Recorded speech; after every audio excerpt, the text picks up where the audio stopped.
temperature the districts. So what kind of what kind of attire are you bringing for that? Well, it is much. This movie is much different than the others, and definitely different than the one I designed, Catching Fire. Um, we're only in Ballad of Songbirds and Snakes. We're only 10 years into the Hunger Games, so the Hunger Games are still a bit new, and we're just coming out of a war. So we're the look is more post-war, a bit like 1940s, 1950s aesthetics, and all the tributes in this one, when they show up for the reaping, they're in their own clothing, but when they come to the games, they maintain staying in their own clothing. The Capitol hasn't figured out at this point of allotting each person a uniform to compete in. So we get to see them as individuals, each in their own district's clothing, while they're fighting through the Hunger Games. And then as far as, with like District 12, we have them much more light in color, a bit more, I hate to use jovial, but they're a bit more joyful because they haven't been suppressed as much or seen as much war and death as the later films. So they still, we see them in the Hob, where in the later films, the Hob is kind of a place where you buy goods and sell goods. And in this one we have in the Hob, there is dancing and singing, and Lucy Gray's character is a very joyful performer. She has a traveling group of musicians that she sings or performs with. So there is the difference in that we get to see more of a lightness in the districts and a more seriousness in the Capitol. So that's quite nice to be so different from the other films. The previous ones is so colorful. It's like there's no limit.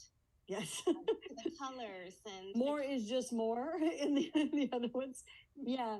And in this one, it's not that. It is very conservative. It's very controlled. So for this film, because the Capitol and the war has just recently happened, they have a big hand controlling everyone. So all the environments are really contained. Like in the Capitol, it's mostly solid colored clothing for all the civilians, and then we have like the academy students are in these really deep saturated red uniforms, but they all have to be in the uniform in the same, except for a ceremony day.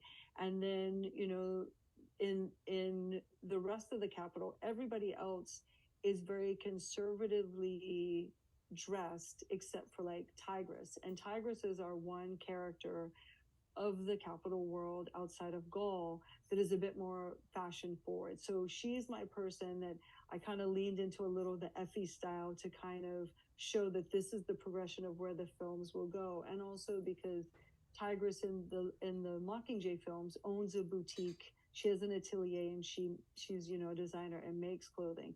So we see a little bit of that in this film. So her clothes will be the most heightened of what's in the Capitol.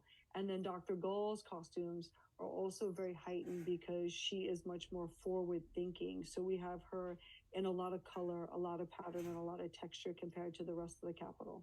Are you saying we're not going to get to see a dress themed with birds, snakes? You're going to see some snakes, but you won't see, there's no Katniss Everdeen in this.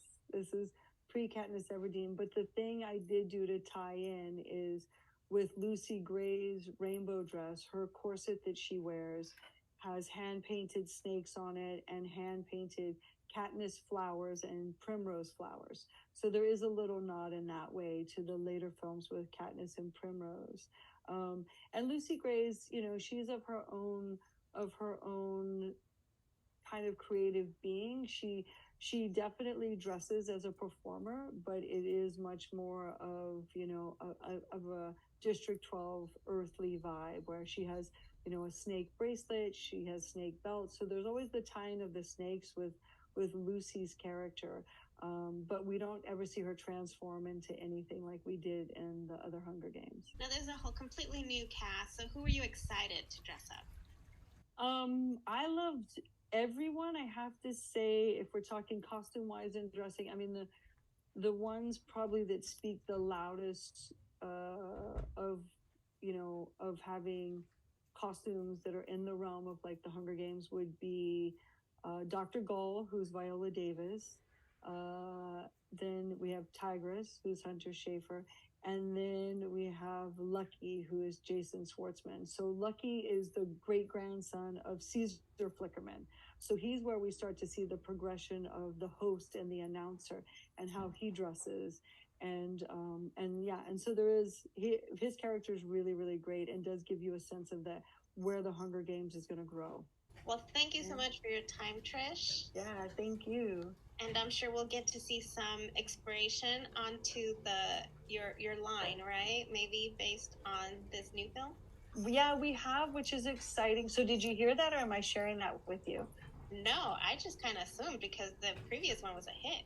Oh, thank you. So this time we are doing some merchandise and some jewelry, but quite different. So what's really nice is I'm working with a jewelry designer in Mexico to do a line of jewelry. So we're going to do stuff that's very fan based, that's very wearable and accessible, and is inspired from different motifs in the film. So you have to keep an eye out on that. Yeah. Oh, I'm from Mexico City, so I will definitely keep an eye. Yeah, we're hoping we get to come out and do a little promotion out there because with having one of the designers based there, I think it would be really nice. Oh, nice! I'm excited. Yeah. I'll be following your social media and to keep us posted. Okay, cool. Thank you so much. Thank you. Bye-bye. Bye.